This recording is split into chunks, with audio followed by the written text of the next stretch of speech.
The gospel of the glory of Christ. Now, my usual questions for this, because the key term being glory right here in this title, why do they want God to have any glory, and why does God's glory involve our suffering, and why do they agree with that? This religion is about God's glory. Meanwhile, most Christians would treat this religion like it's about them. Well, it's not at all about them, and it's all about God.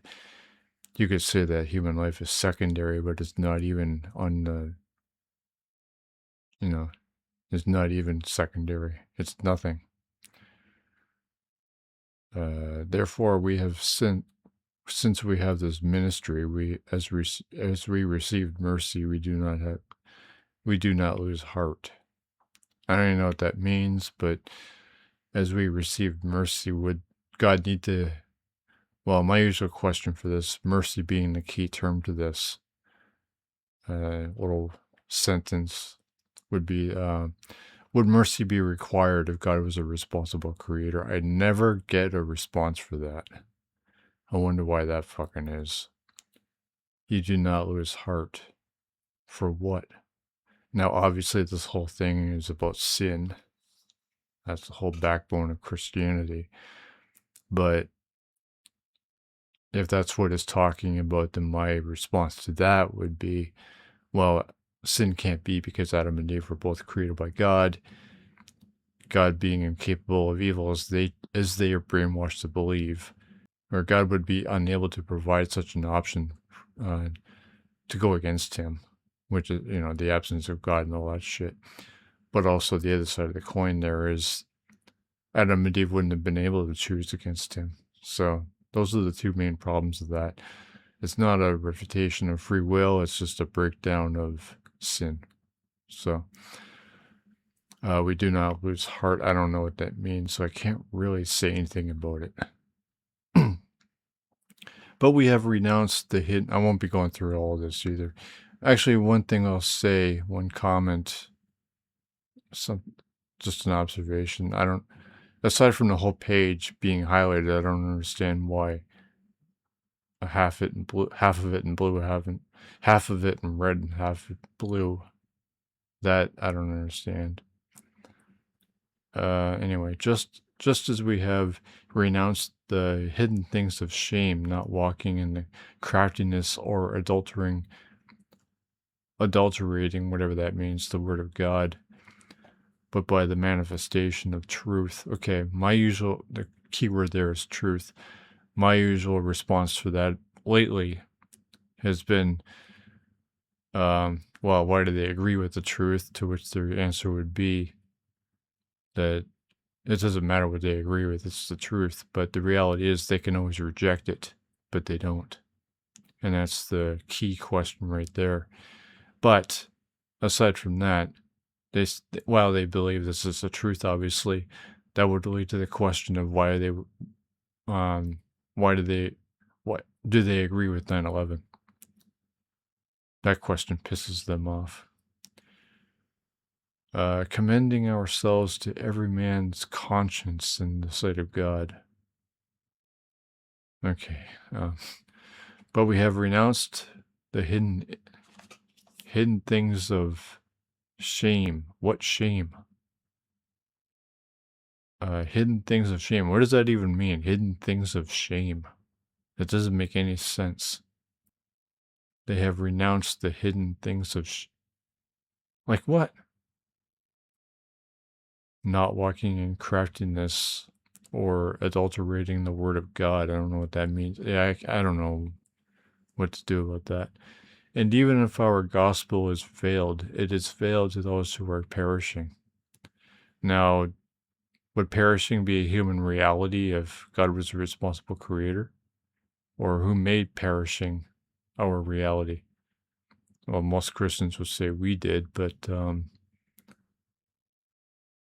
anytime they say that, they're unintentionally and unknowingly removing God from the existential equation.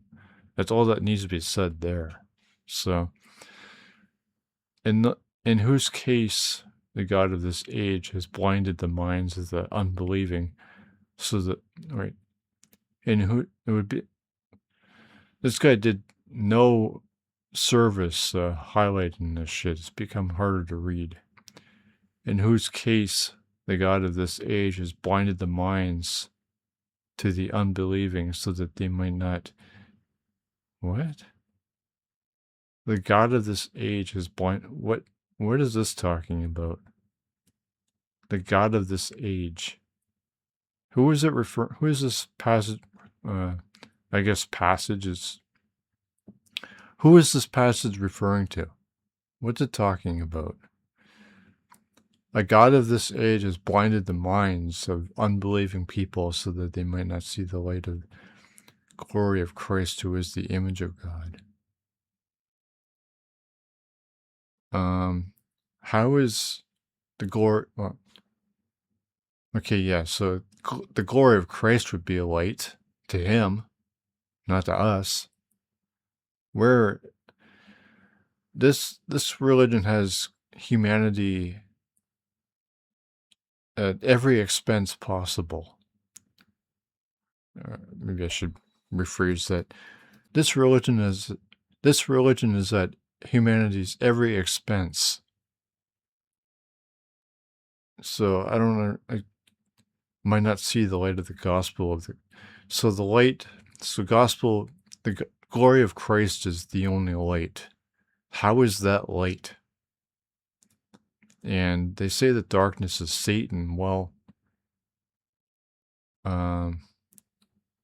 what if?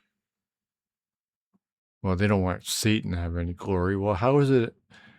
What's the difference? Like, how do I put this?